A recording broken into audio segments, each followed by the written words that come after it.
तो देखिए, इससे पहले हमने बिरसा मुंडा के शुरुआती जीवन से लेकर सरदारी आंदोलन में जुड़ने तक का बात किया था कि कैसे बिरसा मुंडा ग्राम की बंजर जमीन को अधिग्रहण करने के विरोध में सरदारी आंदोलन से जुड़े थे। और आज हम इस वीडियो में बिरसा मुंडा के फाइनल आंदोलन की बात करेंगे।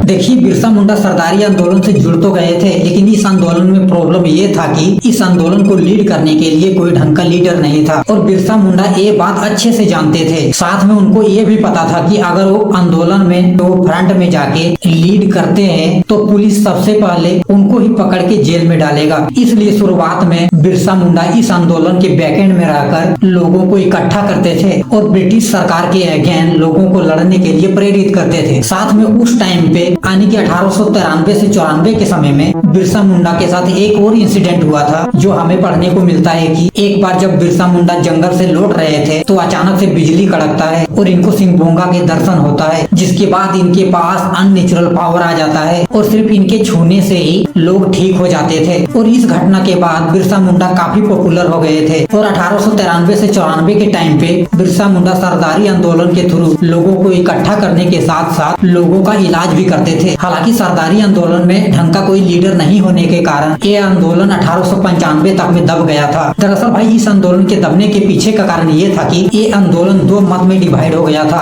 एक तरफ कोल सरदार थे जो इस आंदोलन के थ्रू जमींदार और महाजनों को छोटा नागपुर से निकाल के आदिवासी राज चाहते थे और ये इसके लिए ब्रिटिश सरकार को टैक्स देने के लिए भी तैयार थे। और इन्होंने अपनी बात मनवाने के लिए 14,000 आंदोलनकारियों ने मिलकर छोटा नागपुर के कमिश्नर को एक पत्र भी लिखा था। लेकिन छोटा नागपुर का कमिश्नर कोल सरदारों की बात नहीं मानता है और इनके आंदोलन को साम दाम दंड भेद करके दबा देता है। वहीं दूसरी ओर बिरसा मुंडा थे जो इस आंदोलन के थ्रू अंग्रेजों को पूरे देश से बाहर निकालना चाहते थे और किसी भी तरह का कोई टैक्स भी नहीं देना चाहते थे। साथ में इस टाइम पे वो ऐसा कोई भी फैसला नहीं लेना चाहते थे जिससे आंदोलन कमजोर हो। और इसके लिए बिरसा मुंडा ने कोल सरदारों को समझाने की भी कोशिश किया कि जमींदार और महाजनों को हम आसानी से छोटा नागपुर के क्षेत्र से निकाल सकते हैं, लेकिन ब्रिटिश हुकूमत को बाहर निकालना इतना आसान नहीं है क्योंकि उनके सपोर्ट में पुलिस कोर्ट प्रशासन मौजूद है। लेकिन फिर भी कोल सरदारे अपनी बात में अड़े रहे, जिसकी वजह से ये आंदोलन दो मत में डिवाइड हो गया और आगे चल के अंग्रेजों ने इस आंदोलन को दबा दिया। लेकिन इस बीच एक और इंसिडेंट होता है जिसकी वजह से बिरसा मुंडा को 2 साल के लिए जेल जाना पड़ता है। दरअसल होता यह है कि जब ब्रिटिश सरकार सरदारी आंदोलन को दबाने के लिए कोल सरदारों को जेल में डाल रहा था तो बिरसा मुंडा के साथ साथ बहुत सारे आंदोलनकारी चक्रधरपुर पुलिस स्टेशन पहुंच जाते हैं और वहाँ के इंस्पेक्टर को एक लेटर थमा के कहते हैं कि छोटा नागपुर के क्षेत्र में आदिवासियों का सदियों से अधिकार है और हमसे टैक्स लेना गलत है और आज के बाद हम ब्रिटिश सरकार को कोई भी टैक्स नहीं देंगे क्योंकि देश हमारा, जंगल हमारा, जमीनें हमारी, मेहनत हमारा, तो फिर हम आपको क्यों टैक्स दें। और ये बात जब बंगाल के गवर्नर को पता चलता है तो बंगाल का गवर्नर भी दंग रह जाता है। इसके अलावा 6 अगस्त 1895 को बिरसा मुंडा घोषणा भी कर देते हैं कि ब्रिटिश सरकार का अंत हो गया है और अब से जल, जंगल और जमीन पर हमारा अधिकार है। और इस इंसिडेंट के बाद बिरसा मुंडा को ब्रिटिश सरकार ने गंभीरता से लेना शुरू कर दिया था। इसके बाद ब्रिटिश सरकार बिरसा मुंडा के हर एक्टिविटी पर नजर रखने लगे थे। जिस क्षेत्र में बिरसा मुंडा लोगों को उपदेश देते थे वहाँ पे भी ब्रिटिश सरकार ने अपना जासूस लगा दिया था। देखिए, 1895 तक में सरदारी आंदोलन तो पूरी तरह से कमजोर पड़ गया था, लेकिन इसके बावजूद भी बिरसा मुंडा लोगों को संगठित करते रहे। और बाद में जब सरदारों ने देखा कि इनके आंदोलन के सफल होने की संभावना नहीं है तो सरदारी आंदोलन के कुछ लोग बिरसा मुंडा के साथ जुड़ के उनके योजना के हिसाब से काम करने लगते हैं। और जब बिरसा मुंडा के सभाओं में भीड़ बढ़ने लगा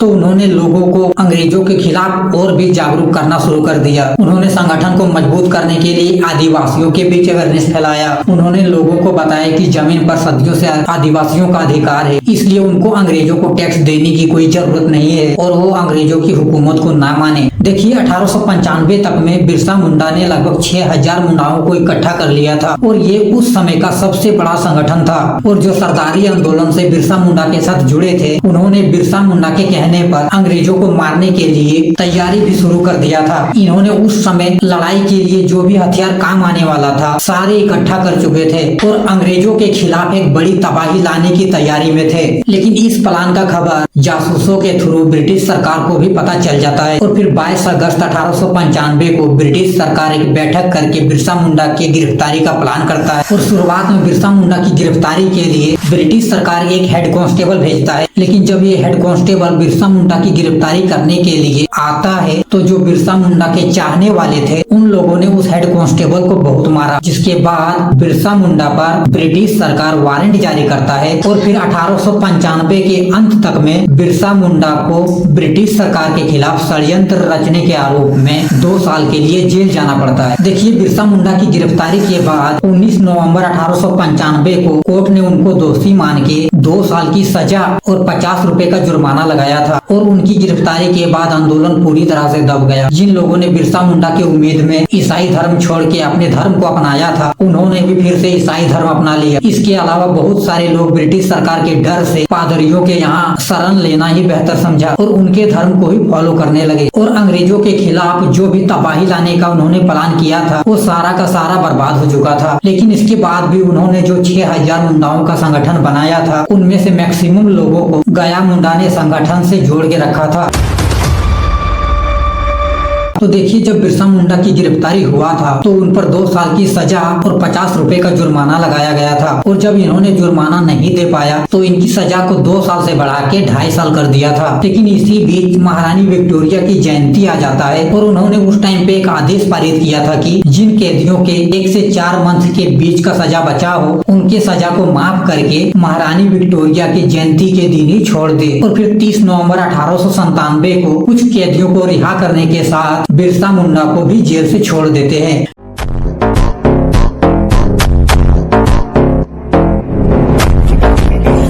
लेकिन इनको जेल से छोड़ने से पहले छोटा नागपुर का कमिश्नर इनको किसी भी तरह के आंदोलन से ना जुड़ने का चेतावनी देता है। साथ में इनको पुलिस हजारीबाग जेल से चलकर छोड़ने के लिए भी आता है। इसके अलावा बिरसा मुंडा अपने आप को किसी भी तरह के आंदोलन से दूर रखने का भी वादा करते हैं। और 30 नवंबर 1897 को उनकी रिहाई के बाद अगले मंथ यानी कि 7 दिसंबर 1897 को डिप्टी कमिश्नर चलकर आके फिर से बिरसा मुंडा से मिलता है। और उस समय भी उन्होंने अपने आप को आंदोलन से दूर रखने का वादा किया। लेकिन आगे चल के ये सारी चीजें घूमती है और इनको हथियार उठाना पड़ता है। तो देखिए, जेल से निकलने के बाद इन्होंने जो संगठन बनाया था वो एक्टिव हो जाता है और बिरसा मुंडा को फिर से आंदोलन शुरू करने के लिए फोर्स करने लगता है। लेकिन शुरुआत में तो इन्होंने मना कर दिया, लेकिन बहुत फोर्स करने के बाद ये शुरुआत में शांत तरीके से ही आंदोलन करने के लिए तैयार होते हैं, जिसमें किसी भी तरह की कोई हिंसा ना हो। और जेल से आने के बाद इन्होंने अपने आप को बहुत हद तक शांत रखने की कोशिश किया था, लेकिन इनके शांति को ईसाई मिशनरियों ने कमजोरी समझना शुरू कर दिया था। देखिए, इससे पहले आदिवासियों को अपनी संस्कृति, अधिकार और फ्रीडम पर किसी तरह का कोई हस्तक्षेप पसंद नहीं था।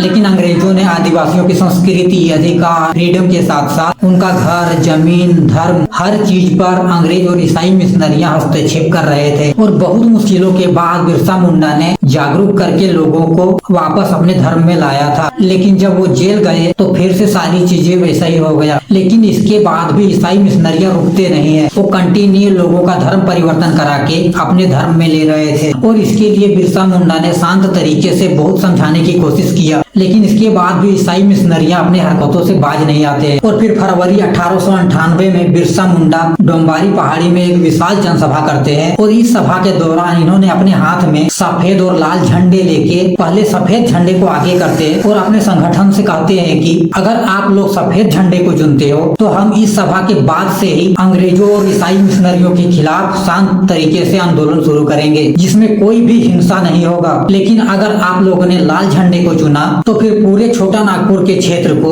अंग्रेजों और ईसाई मिशनरियों को खून से लाल कर देंगे। और फिर इस सभा में किसी ने भी सफेद झंडे को नहीं चुना। और इस पर संगठन का कहना था कि इतने सालों से हमें शांत तरीके से आंदोलन करके क्या ही मिला है, और सबने लाल झंडे को ही चुनना बेहतर समझा। लेकिन कहीं ना कहीं बिरसा मुंडा चाहते थे कि अगर सारी चीजें शांत तरीके से ही सॉर्ट आउट हो जाता तो उतना खून नहीं बहता जितना कि आगे बहने वाला है। और इस सभा में आंदोलन के पर्पस में कुछ और चीजें ऐड हो जाता है। जैसे पहले सिर्फ सभी बाहरी लोगों को छोटा नागपुर से बाहर निकालना था और अपनी जमीन को वापस पाना था, लेकिन यह पूरी तरह से अंग्रेजों के शासन व्यवस्था को खत्म कर देने का प्लान करते हैं। इसके अलावा फिर से लोगों को अपने धर्म में लाने का प्लान करते हैं। और इस सभा के बाद लगभग 2 साल तक अंग्रेजों के खिलाफ तबाही लाने की तैयारी करते हैं, क्योंकि पिछली बार तबाही लाते लाते चूक गए थे, तो इस बार किसी भी तरह की कोई गलती नहीं करना चाहते थे। इसलिए लगभग 2 साल तक संगठन ने मिल के तैयारी किया। इस बीच बिरसा मुंडा ने अपने अनुयायियों को तीर और तलवार चलाना सिखाया। गया मुंडा को ट्रेनिंग का काम सौंप के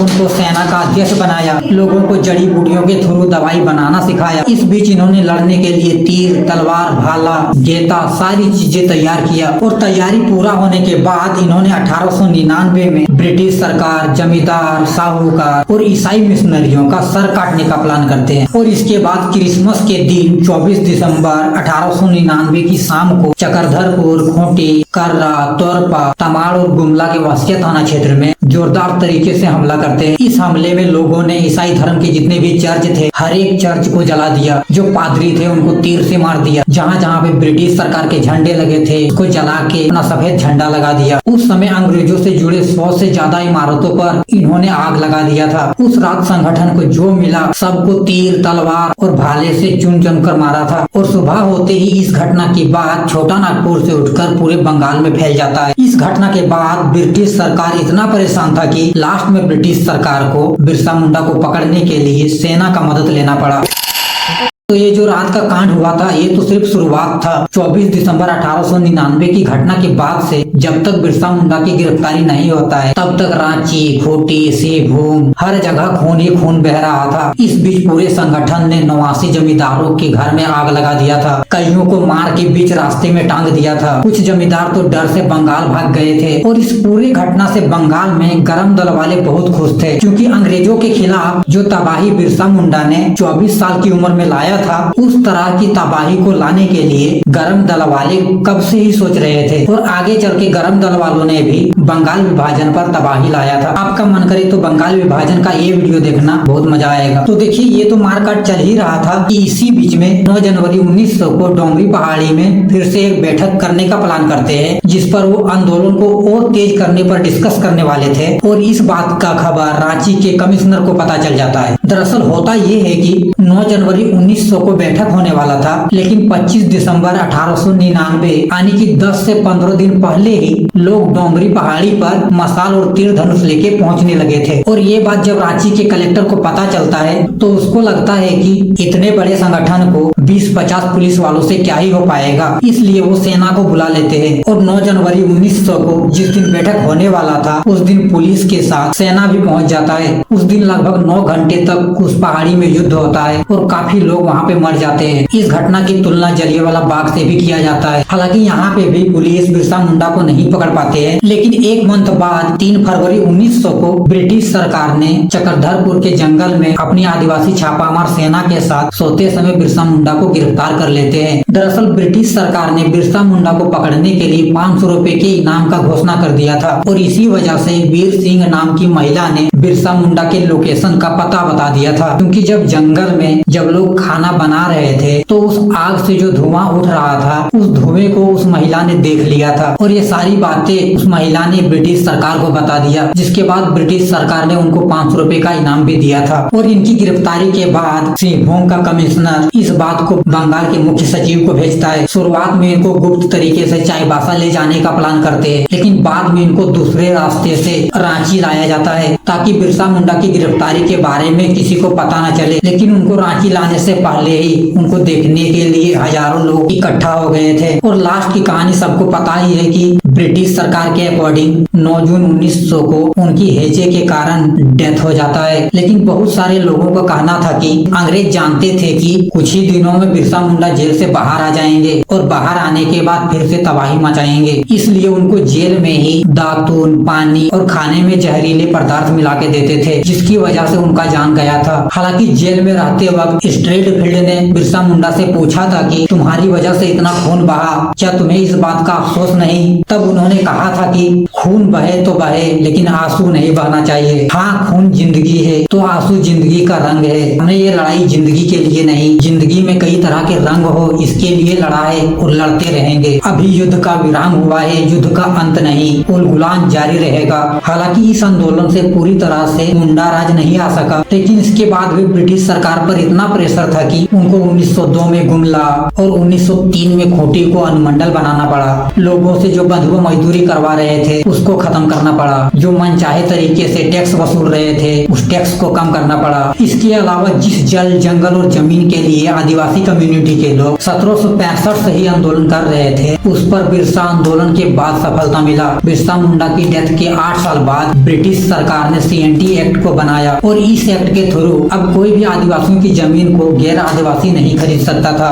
उस टाइम पे उन्होंने लोगों के इंसाफ के लिए, लोगों की जमीन को बचाने के लिए ना जाने कितनी मुश्किलों का सामना करके आंदोलन किया था। तब जाके फादर हॉफमैन ने CNT एक्ट को बनाया था। लेकिन आज झारखंड के नेता बिरसा मुंडा का नाम लेके उनके ही कर्मों से बने CNT एक्ट में संशोधन करके आदिवासियों की जमीन को हड़प रहे हैं। बात करेंगे इस पर भी भाई नेक्स्ट वीडियो में। तब के लिए जय हिंद, जय भारत।